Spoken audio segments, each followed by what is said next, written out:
Hey, salut à tous, c'est Thierry. Aujourd'hui, on se retrouve pour une toute nouvelle vidéo de tuto sur la chaîne. Aujourd'hui, on va parler de l'exercice le plus important quand vous débutez avec un handpan, celui par lequel vous devez absolument passer et que vous devez maîtriser pour pouvoir progresser.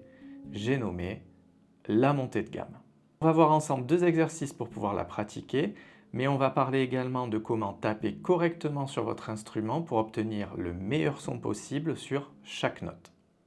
J'insiste vraiment sur le fait que vous devez absolument maîtriser la montée et descente de gamme avant tout le reste. La montée de gamme, c'est le chant de votre instrument, c'est sa voix, c'est son timbre, c'est ce qui lui donne son ambiance. C'est vraiment important de connaître ça par cœur pour pouvoir en tirer profit. Et malheureusement, beaucoup d'élèves arrivent en cours sans savoir jouer dans l'ordre logique toutes les notes et ça, c'est juste pas possible. Mais pour commencer, si tu aimes ce type de contenu, pense à t'abonner, à liker, à commenter et pourquoi pas partager cette vidéo.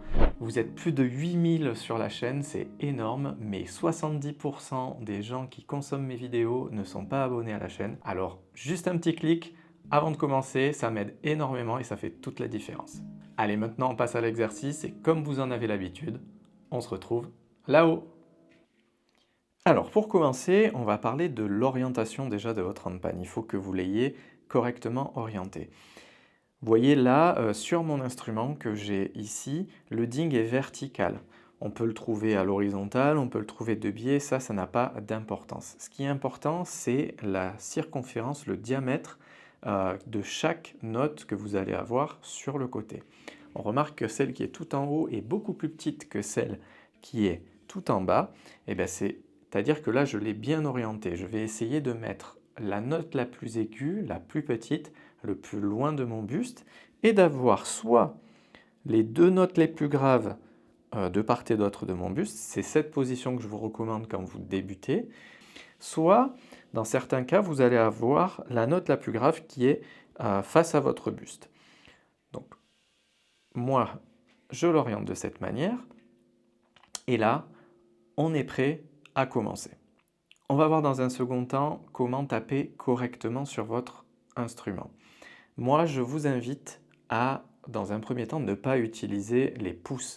Pourquoi? Tout simplement, le pouce, on va utiliser l'os. C'est l'os qui va se mettre en contact avec la surface et qui va rebondir automatiquement. C'est pas faux de l'utiliser, mais c'est un son qui est beaucoup plus agressif que quand vous allez utiliser le reste de vos doigts. Donc dans un premier temps, je vais vraiment vous inviter à utiliser votre index, votre majeur, votre annulaire. Voilà, ces trois doigts-là pour faire le reste des exercices. Ça va aussi vous forcer à comprendre le geste juste pour pouvoir avoir le meilleur son possible. Ce qu'il faut repérer, c'est tout simplement le centre de votre empreinte digitale. C'est là où les spirales se terminent, là où il y a un tout petit sommet, et c'est cette partie-là précisément que l'on va mettre en contact avec l'instrument. Pour le ding qui est au centre, tout simplement on va taper au centre et on va faire un petit mouvement un peu brusque, un peu sec. Pas besoin de mettre de force, pas besoin de lever le bras très haut et de le jeter. Juste le mouvement de vos doigts et un petit peu de votre poignet, ça suffit pour le mettre en vibration. Ce qu'il faut bien prendre en compte, c'est surtout qu'il ne faut pas laisser le doigt coller. Si on laisse le doigt coller, aucun son ne se produit. Donc, dans un premier temps, ça va être vraiment la première épreuve à surmonter. Essayez d'arriver à faire sonner librement le ding sans l'étouffer. Ça va vous demander un tout petit peu de travail pour certains, de bien comprendre ce geste. Il faut avoir un geste léger. J'essaye de laisser sonner mon instrument. Pour les notes périphériques, c'est exactement le même principe, sauf qu'on va essayer de taper pas au centre, ni sur le plat, mais sur l'arête intérieure de la note. C'est vraiment là où vous allez avoir le son le plus propre de chaque note. Et c'est le même principe, on va essayer de taper avec le centre de l'empreinte digitale sur l'arête. Pareil, on essaye de ne pas coller le doigt, sinon on entend vraiment un geste souple. Et on essaye de laisser résonner la vibration.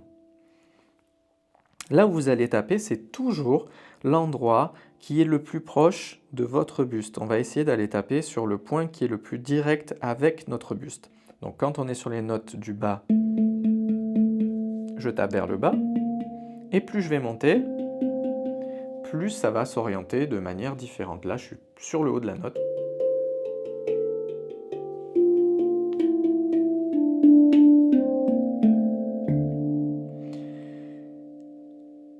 Un peu de patience, c'est normal si au départ vous n'avez pas un volume sonore qui est phénoménal. L'important c'est pas le volume sonore, l'important c'est que la note résonne, qu'on n'ait pas ce sentiment d'avoir étouffé la vibration, mais vraiment même si le son est faible,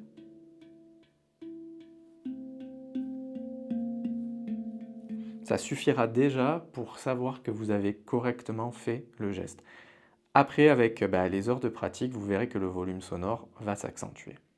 Voilà, maintenant on va parler de la montée de gamme. Ce sera toujours la même logique, quelle que soit la gamme que vous avez achetée, quel que soit le fabricant, la marque, ça n'a pas d'importance, ça sera toujours la même chose. On va commencer par la montée de gamme à deux mains. Et beaucoup oublient de vous le dire, mais on commence la montée de gamme par la main gauche. C'est la main gauche qui va taper sur le ding. Et ensuite, ce sera toujours la note qui est sur votre droite ou face à vous. Main gauche et main droite. Donc si je le réoriente correctement, main gauche, main droite. Et ensuite, c'est tout simplement une alternance qu'on va faire. Gauche, droite, gauche, droite. Donc je répète, je commence avec la main gauche et je vais sur la droite. Gauche, droite.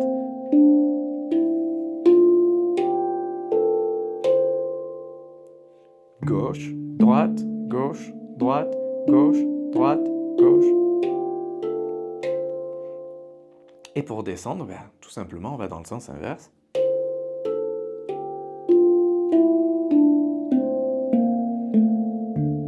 Si vous arrivez sur le ding avec la main gauche, c'est que vous ne vous êtes pas trompé et que vous avez fait juste. Ça, c'est la version facile. À deux mains, on a peu de chances de se tromper si on respecte bien la règle. Je commence par la main gauche. Maintenant, on va parler de la montée de gamme à une main. C'est vraiment celle-ci qu'il va falloir travailler pour travailler la dextérité des doigts. Vous avez repéré la gestuelle qui se fait gauche, droite, gauche, droite, gauche, droite. Donc vous savez qu'on commence par le ding, on part sur la droite, gauche, droite. Vous voyez, ça fait une sorte de zigzag sur votre instrument. C'est ça qu'il faut retenir. Je pars sur la droite, je vais à gauche et je monte.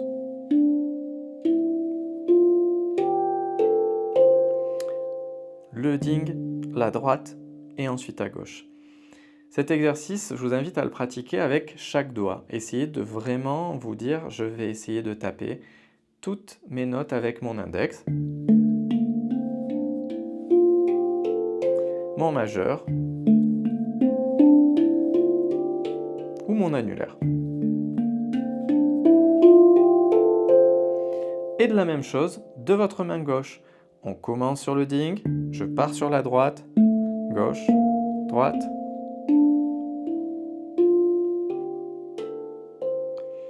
Et je m'entraîne pareil avec tous les doigts.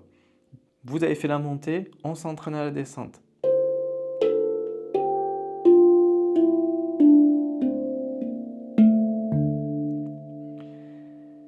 Moi, j'ai 10 notes sur mon instrument, j'ai la note centrale plus 9 notes périphériques. Donc comme je suis tout en haut, je repars sur la gauche. Si vous en avez une de moins, forcément, vous allez commencer sur cette note-là et vous allez devoir partir sur la droite. Donc là, ça dépend du nombre de notes que vous avez sur votre instrument. Essayez juste de le repérer par rapport à la montée. Hop! Et bien, je sais que je vais devoir partir dans ce sens-là avec mon instrument. Ça va être vraiment les exercices qui vont vous faire vous délier les doigts, qui vont vous apprendre à bien taper correctement suivant l'orientation des notes. Plus la note est aiguë, plus ça va demander de la précision. Donc ne soyez pas surpris si dans un premier temps, vous avez du mal à faire sonner correctement les notes les plus éloignées de vous, c'est tout à fait normal. Gardez de la patience, essayez de travailler indépendamment chaque note. Vous pouvez changer de doigt, voir si effectivement en changeant vous avez un doigt qui est plus fort que l'autre et on va prendre notre temps et explorer progressivement chacune des notes. Voilà, dans un deuxième temps, on va parler de la montée de gamme en 5. Alors qu'est-ce que c'est? Tout simplement, au lieu de monter et descendre toutes les notes de notre instrument, on va juste monter les 5 premières notes et ensuite on va redescendre au départ et recommencer mais avec une note de décalage. Je vous montre. Je commence par les notes périphériques, je prends la plus grave et je compte jusqu'à 5. 1, 2, 3, 4, 5. Une fois que j'ai fait ça, je vais repartir en arrière, mais au lieu de partir par la plus grave, je prends la deuxième, le si bémol pour ceux qui ont un curve. Vous avez le la à droite et le si bémol. Et je pars du si bémol. 1, 2, 3, 4, 5. Je reviens en arrière et je décale. Encore.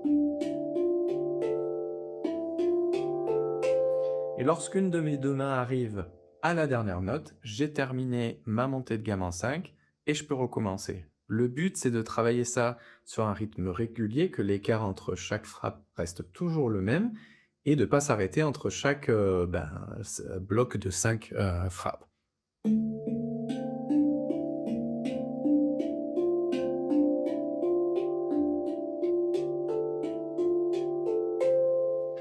Et forcément, vous le voyez venir, si vous le travaillez à haute vitesse, justement, il va falloir ne pas s'emmêler les pinceaux. Donc c'est un super bon exercice qui fait des montées de gamme qui sont assez originales, à travailler d'abord lentement, et ensuite vous pourrez accélérer le rythme.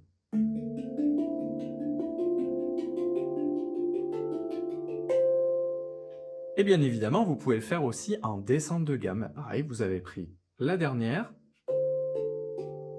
je compte jusqu'à 5, 1, 2, 3, 4, 5, je remonte, 1, 2, 3, 4, 5, 1, 2, 3, 4, 5, 1, 2, 3, 4, 5, 1, 2, 3, 4, 5, et j'ai terminé. Vous pouvez aller sur le digne également, à vous de voir, le tout c'est de ne pas vous tromper dans votre gestuelle.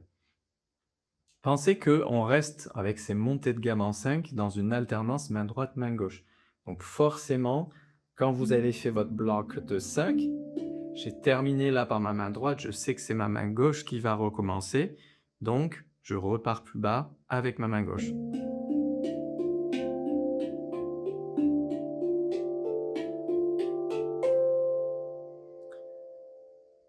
Travaillez-le lentement et au fur et à mesure, vous allez pouvoir accélérer et puis vous pouvez faire les montées et descendre.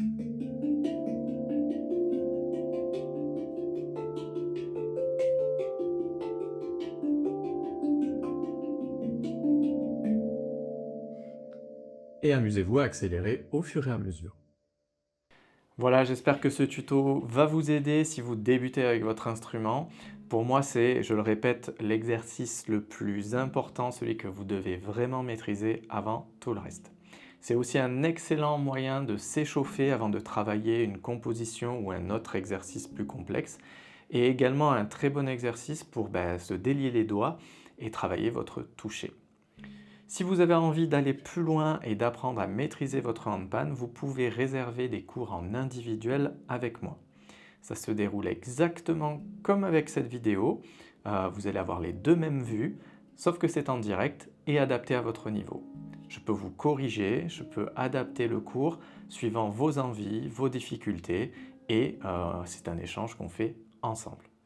Après chaque cours, vous recevez une ou des vidéos de tous les exercices qu'on aura vus ensemble, que vous pourrez travailler à votre rythme, à tête reposée. Vous retrouvez toutes les infos sur mon site internet thierrybleton.com, je vous mets le lien dans la description. Si cette vidéo t'a plu et t'a aidé, pense que tu peux également me soutenir avec l'option Super Thanks qu'il y a maintenant sur YouTube. C'est comme un petit pourboire. Vous pouvez me remercier par un petit don juste en dessous de la vidéo ou passer par la plateforme Tipeee. Voilà, je crois que j'ai rien oublié, mais comme je vous le dis à chaque fois, l'important c'est pas les tutos, c'est pas les vidéos, mais c'est surtout de vous faire plaisir et de vous amuser avec votre instrument. Alors amusez-vous et on se retrouve à la prochaine vidéo. Ciao ciao!